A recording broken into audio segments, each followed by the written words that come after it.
nghe phao rồi những con giặc đó bà la họ rồi những con đó yo ya lù la mía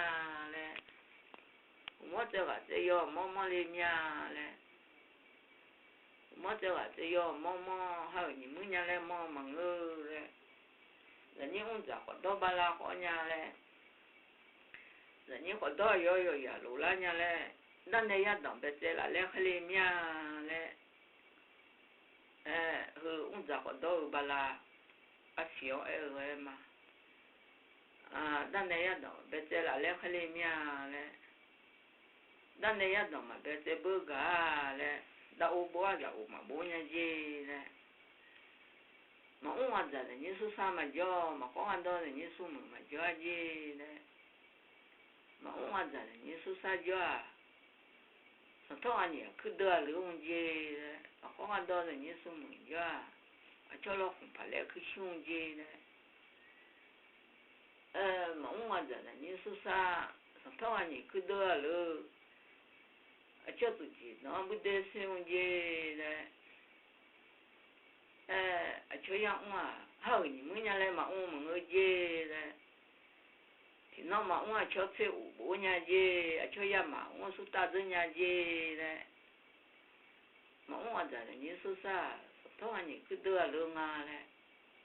mà có ăn đó là như sum là cho nó không phải là cứ sung lẹ mà có ăn đó là như sum là hơi những mấy nhà này mà có lẽ một người gì đấy thì sao mà quả cho chơi lo đó là gì đấy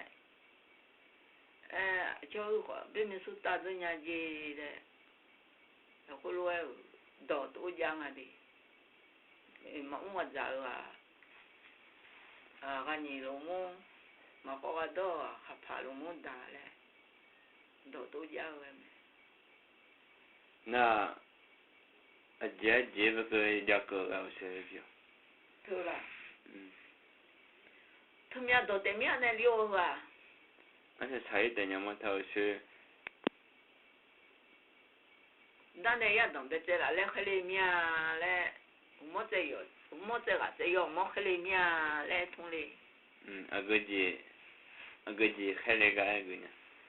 lẽ yang ngõ lẽ lo nó giặc ở đâu bà la ở nhà lẽ già ya đồng bé lẽ giàu lẽ mà ông già này như số sa mà già lẽ ya đồng bé lẽ già cái bị già lẽ有哈già mà ngơ ya mà ông na già mà bị già lẽ khối ăn vừa đó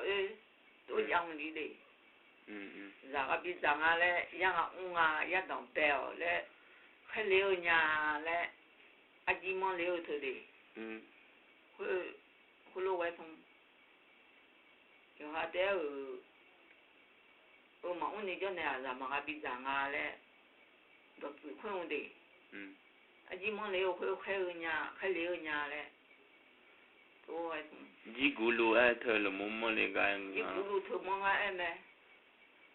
giờ là giờ yo mong em thôi giờ là lại là cũng thông được cả chỉ cú lúa有个有那么了票好久呢个你叫那么的啊牛羊哎mà do cái mà mọi nhà nếu như do na thưa do nhà do mà cái nhà này mà chỉ cú lù lên từ bù lên từ hút phụ đi đang đi thôi à mà cái nhà này mà thôi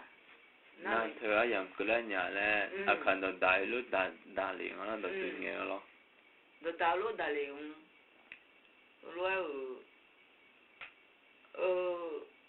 bây giờ anh đồng bé thôi à you know mi để sao cái để làm mía mi thay lu rồi để làm mía lẽ lúc bé na mà biết liệu anh chỉ thấy mà mình nhớ nhà lẽ mỗi giờ là sẽ thấy biết lấy nhà lẽ thực cái đạo thực cái chỉ cũng nói thằng đạo em ấy thu lô biết liệu thu lô khai liệu thu lô ngõ bị già đi lẽ cho đồ đá cho một đồ đá rồi